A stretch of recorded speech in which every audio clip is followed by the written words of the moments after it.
चेहरे पर खिलखिलाहट लाने की कोशिश इसलिए कर रहा था क्योंकि हास्य के एक बड़े प्यारे नाम और एक श्रेष्ठ कवि बस्ती से हमारे बीच चल करके आए हैं आदरणीय रामकृष्ण लाल जगमग जी। मुझे नहीं पता कि उनका क्रम है कि नहीं, लेकिन मैं चाहता हूं कि आप ये इतनी देर रात की उदासी थोड़ी देर गायब हो।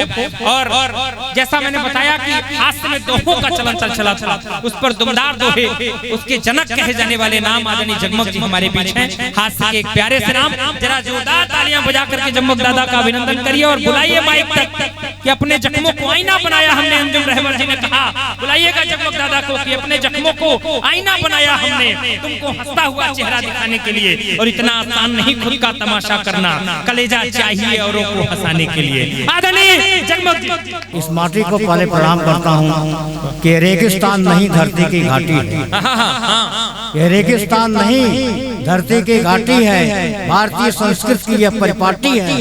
काशी मथुरा चित्रकूट से भी ज्यादा प्यारी मुझको माधो कुंडा माटी है।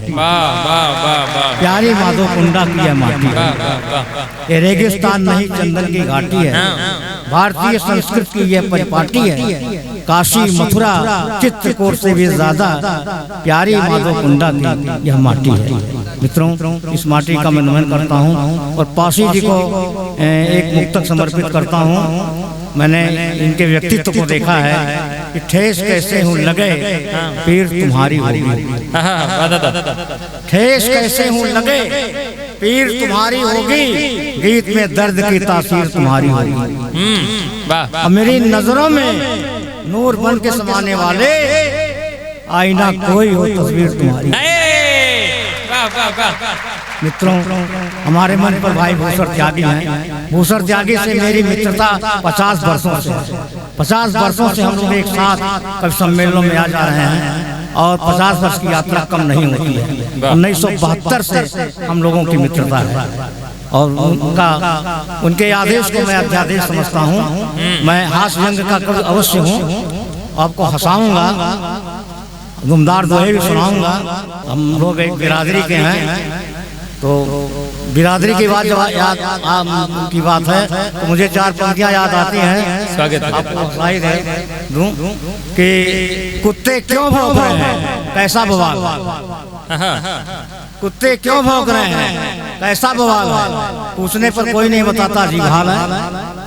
अंत में शहर के एक बहुत बड़े कुत्ते ने कहा जगमग भौंक रहे हैं हम सब क्योंकि बिरादरी का सवाल है। वाह वाह वाह। मुझे दृष्टांत याद आ गया। एक राजा एक कवि के ऊपर नाराज हो गया, तो राजा ने अपने मंत्री से कहा इसे कौन सा दंड दें, तो मंत्री ने कहा कारावास दे दीजिए। राजा ने कहा इससे बड़ा दंड बताओ, मंत्री ने कहा आजीवन कारावास दे दीजिए। कहा इससे बड़ा दंड बताओ, तो मंत्री ने कहा मृत्युदंड दे दीजिए। राजा ने कहा इससे बड़ा दंड बताओ, मंत्री ने कहा सरकार इससे बड़ा दंड तो मैं नहीं जानता हूँ कि मृत्युदंड से भी कोई बड़ा दंड हो सकता है। राजा ने कहा मैं बताता हूँ, इस कवि को अपने यहाँ आमंत्रित करो, इसको खिलाओ पिलाओ सम्मान करो और फिर काट के लिए आमंत्रित करो। और जब यह कविता पाठ करने लगे मंच पर तो हम लोग आपस में बात करने लगे। बहुत अच्छे। कुछ मुक्तक देखा, अपने और पराये का कुछ ज्ञान नहीं था, अपने और पराये का कुछ ज्ञान नहीं था, सच कहता हूँ ये रिश्ता आसान नहीं था। अब एक झलक में तुम्हें देवता माना मैंने, तुम पत्थर निकलोगे अनुमान नहीं था। अपने और पराये का कुछ ज्ञान नहीं था, सच कहता हूँ ये रिश्ता आसान नहीं था।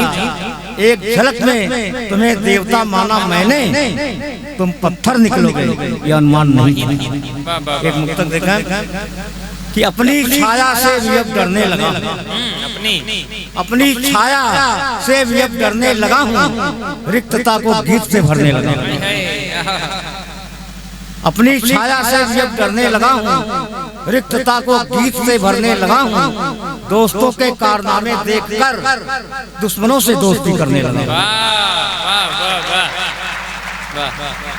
और एक मुक्तक देखा कि कभी नहीं वह बदलेगा, कभी नहीं वो बदलेगा, मौका पाकर निकलेगा, चाहे जितना दूध पिलाओ सांप जहर ही उगलेगा। चाहे जितना दूध पिलाओ सांप जहर ही उगलेगा। और एक मुक्त आप देखें कि आज आपको समर्पित है कि आजकल काली घटा सावन को फुसलाने में, क्या बात है, आजकल काली घटा सावन को फुसलाने में है, घर की इज्जत दांव पर है, वो जुआ खाने में। और काली नागिन आज मौका है तो दस के देख ले, काली नागिन आज मौका है तो दस के देख ले, मौत डसने में नहीं है, तेरे बल खाने में।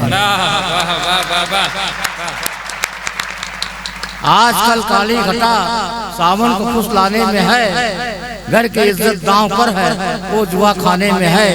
काली नागिन आज मौका है तो दस के देख ले, मौत डसने में नहीं है, तेरे बल खाने में। और एक मुक्त देखें, दीन दुखियों के डेरों में मिल जाएंगे, दीन दुखियों के डेरों में मिल जाएंगे, प्रेम के साथ फेरों में मिल जाएंगे। दीन दुखियों के डेरों में मिल जाएंगे, प्रेम के साथ फेरों में मिल जाएंगे। मंदिरों की शिलाओं में खोजो नहीं, राम सबरी के डेरों में मिल जाएंगे। क्या बात है, वाह वाह, राम सबरी के बेरों में मिल जाएंगे, वाह वाह वाह। दीन दुखियों के डेरों में मिल जाएंगे, प्रेम के साथ फेरों में मिल जाएंगे। मंदिरों की शिलाओं में खोजो नहीं, राम सबरी के बेरों में। क्या कहते, एक मुक्तक आप देखें कि बोलने वाले को डांट लिया जाता है, बोलने वाले को डांट लिया जाता है, अर्जुन को एक तरफ छांट लिया जाता है। होती है तरक्की जब किसी एकलव्य की उसका अंगूठा ही काट लिया जाता है। बोलने वाले को डांट लिया जाता है, अर्जुन को एक तरफ छांट लिया जाता है। होती है तरक्की जब किसी एकलव्य की उसका अंगूठा ही काट लिया जाता है। एक मुक्तक देखें कि सच्चाई के पथ पर बाधा, सच्चाई के पथ पर बाधा, कहाँ सुरक्षित सलमान राधा। सच्चाई के पथ पर बाधा, कहाँ सुरक्षित सलमा राधा। माली की करतूत देखिए, चमन बेचने पर आमादा। माली की करतूत देखिए, चमन बेचने पर आमादा। और एक मुक्तक देखें, पाजी आपको समर्पित कर रहा हूँ। आप देखिए पत्रकार हैं, आप स्वागत देखें कि जनता ने कुर्सी सौंपी है तुम्हें बड़े अरमान से, जनता ने कुर्सी सौंपी है तुम्हें बड़े अरमान से, इसीलिए मेरे राजा जी डरो जरा भगवान से। जनता ने कुर्सी सौंपी है तुम्हें बड़े अरमान से, इसीलिए मेरे राजा जी डरो जरा भगवान से। सिर्फ आंकड़े गिनवाने से काम नहीं चलने वाला, सिर्फ आंकड़े गिनवाने से काम नहीं चलने वाला। अभी गरीबी नहीं गई अपने हिंदुस्तान से, अभी गरीबी नहीं गई है अपने हिंदुस्तान से। तो इस तरह से मुक्तकों का सिलसिला है। तो कुछ दुमदार दोहे आप देखें, हमारे भूषण त्यागी जी ने कहा कि जगमग जी लोग दोहे लिखते हैं, आपने दोहे में दुम क्यों मिलाया, दुम क्यों लगाया? तो मैंने उत्तर दिया, उनका आशीर्वाद मिला। उन्होंने, मैंने कहा कि जब से हंसों की कुर्सी पर कौवों का अधिकार हो गया, जब से हंसों की कुर्सी पर कौवों का अधिकार हो गया, तब से ही मित्रों जगमग का हर दोहा दुमदार हो गया। और गंभीरता से सुनिएगा, एक एक तुम दो लाइन का दोहा और उसके बाद तुम। और अच्छी बात लगेगी तो जरूर तालियां बजाइएगा, अगर अच्छी बात लगेगी आप देखिएगा, गंभीरता से सुनिएगा। व्यंग बहुत गर्व से कर रहा कौवा आज की लोग, या मैं उन दुमदार दोहों को पढ़ रहा हूँ जो बौद्धिक स्तर का है और आप लोग बौद्धिक व्यंग है। देखें, बहुत गर्व से कर रहा कौवा आज की लोग, बहुत गर्व से कर रहा कौवा आज की लोल, पीट रहा है मंच पर प्रजातंत्र का ढोल। हंस अभिनंदन करते, हंस अभिनंदन करते। मंत्री जी क्या दूं तुम्हें पीने कोई इस वक्त, मंत्री जी क्या दूं तुम्हें पीने को इस वक्त, इस शरीर में है नहीं एक बूंद भी रक्त, इसकर पी लो हल्दी। नेताजी कहने लगे शंकर भोलेनाथ, सुबह सुबह एक को झुका रहा हूँ मात, फंसा दूं मुर्गा कोई। अब परिवर्तन अद्भुत हुआ, लुप्त हुआ सम्मान। परिवर्तन अद्भुत हुआ, लुप्त हुआ सम्मान। युग के तुलसीदास का होता है अपमान। हाट के दिन चटके हैं, हाट के दिन चटके हैं। और कितना सुंदर लग रहा पंडित जी का वेश, कितना सुंदर लग रहा पंडित जी का वेश। मुर्गा खाते रात में पर देते उपदेश, अहिंसा परमो धर्म, अहिंसा परमो धर्म। योगीराज भगवान है, गली गली है नाव। योगीराज भगवान है, गली गली है नाव। पास सुंदरी पलंग पर दबा रही हैं पाँव। साधना सफल हो गई, साधना सफल हो गई। और एक दुमदार दोहा देखें कि लैला बोली कैसे पूछ रहे क्या हाल। लैला बोली कैसे पूछ रहे क्या हाल। मेहनत करके लाइए पहले आटा दाल, मोहब्बत फिर कर लेना, मोहब्बत फिर कर लेना। लैला बोली कैसे पूछ रहे क्या हाल। मेहनत करके लाइए पहले आटा दाल, मोहब्बत फिर कर लेना। पुत्रों के सम्मान को रखिए आप सहेज, पुत्रों के सम्मान को रखिए आप सहेज। मूछ ऐट कर ब्याह में लीजिए खूब दहेज। चूसिए गन्ने जैसा, चूसिए गन्ने जैसा। और एक देखिए शादी ब्याह में मिलना हमारे यहाँ होता है। अंतिम में चाहे किसी भी आदमी को अंत में हम दोनों पक्ष एक दूसरे से गले मिलते हैं। आपको आशीर्वाद चाहूँगा इस दोहे पर कि कहा सुता के बाप ने अब क्या मिलना यार। कहा सुता के बाप ने अब क्या मिलना यार। नींबू सा जब आपने मुझे लिया है गार, तब क्या गले मिलेंगे। कहा सुता के बाप ने अब क्या मिलना यार। नींबू सा जब आपने मुझे लिया है गार, तब क्या गले मिलेंगे। और कहा बहू ने प्रभु से सुन लीजिए फरियाद। 5 रुपये का प्रभु बांटूंगी प्रसाद, मरेगी बुढ़िया जिस दिन।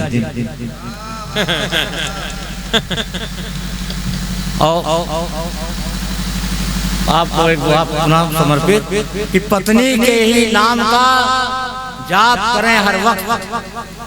पत्नी के ही नाम का जाप करें हर वक्त। आडंबर को छोड़कर बनिए पत्नी भक्त, नहीं तो मिट जाएंगे, नहीं तो मिट जाएंगे। और एक दुमदार बात देखें कि पुत्रों के गीत सुनाए मंच पर जो कवि राम सवीर। गीत सुनाए मंच पर जो कवि राम सवीर। क्यों भूषण जी कह पड़े ये तो मेरा गीत अबे चोरी करता है। गीत सुनाए मंच पर जो कवि राम सवीर। क्यों भूषण जी कह पड़े यह तो मेरा गीत अबे चोरी करता है। और अंत में एक व्यंग सुना रहा हूँ, व्यंग रचना आप देखें आपका कि इस रचना को पूरे देश में सराही गई रचना। देखें एक बेरोजगार बेटे ने अपने बाप से कहा। एक बेरोजगार बेटे ने अपने बाप से कहा।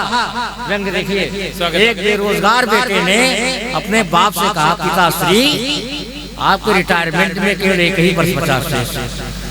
आपके रिटायरमेंट में केवल एक ही वर्ष 50 शेष। क्या मेरी बेरोजगारी का दुख देखकर आपको नहीं तो होता इतनी विकलेश। एक बेरोजगार बेटे ने अपने बाप से कहा पिताश्री आपके रिटायरमेंट में केवल एक ही वर्ष 50 शेष। क्या मेरी बेरोजगारी का दुख देखकर आपको नहीं होता इतनी विकलेश। कृपया मेरे पर रहम खाइए, कृपया मेरे पर रहम खाइए। अपने मरने का कोई रास्ता अपनाइए। यदि आप मरने का कमाल दिखाएंगे, यदि आप मरने का कमाल दिखाएंगे तो आपके प्रोविडेंट फंड और इंश्योरेंस के ढेर सारे पैसे के साथ आपकी नौकरी भी पाएंगे। फिर हम भी पुत्र होने का निभाएंगे धर्म, फिर हम भी पुत्र होने का निभाएंगे धर्म, शान शौकत के साथ करेंगे आपका क्रियाकर्म। और मेरी सुविधाओं का ध्यान रखते हुए ये सचमुच दिवंगत हो जाएंगे आप। मेरी सुविधाओं का ध्यान रखते हुए ये सचमुच दिवंगत हो जाएंगे आप। तो दुनिया के सामने चिल्ला चिल्ला कर कहूंगा कि कितना लायक था हमारा माँ, कितना लायक था हमारा माँ, कितना लायक था हमारा माँ। और अंत में एक छोटी सी रचना कर जा रहा हूँ। स्वागत कि आदमी गुस्से में अपने बेटे को गधा कह देता, गधा है तू गधा। बहुत से लोग कहते हैं अपने बेटे को। व्यंग सुनिएगा, स्वागत है। मेरी सोच जो है कि एक आदमी ने अपने आलसी लड़के के गाल पर मारा एक चांटा। एक आदमी ने अपने आलसी लड़के के गाल पर मारा एक चांटा, उसे बुरी तरह डांटा। तू गधा है, तू गधा है। ये सुनकर पास में बैठा हुआ गधा तिलमिलाया। ये सुनकर पास में बैठा हुआ गधा तिलमिलाया। आदमी के करीब आया, बोला मैं तो सुबह से शाम तक तालाब से घर तक, घर से तालाब तक कपड़े धोता हूँ, मेहनत करता हूँ। मेरे पास दूरदृष्टि है, पक्का इरादा है, मेरा किसी से कोई वास्ता नहीं है। कान खोलकर सुन ले, मेरे लिए परिश्रम के अलावा कोई रास्ता नहीं। और तू ऐसा कहते हुए जरा भी नहीं डर रहा है, तू ऐसा कहते हुए जरा भी नहीं डर रहा है। अपने आलसी लड़के की तुलना मुझसे कर रहा है। तू ऐसा कहते हुए जरा भी नहीं डर रहा है, अपने आलसी लड़के की तुलना मुझसे कर रहा है। खैर अब ऐसी उल जलूल बातें मत करना जो कहा सो कहा। खैर अब ऐसी उल जलूल बातें मत कहना जो कहा सो कहा। अरे मैं तो गधा होकर भी गधा ही रहा, लेकिन अफसोस है तू आदमी होकर भी आदमी नहीं रहा, तू आदमी होकर भी आदमी नहीं।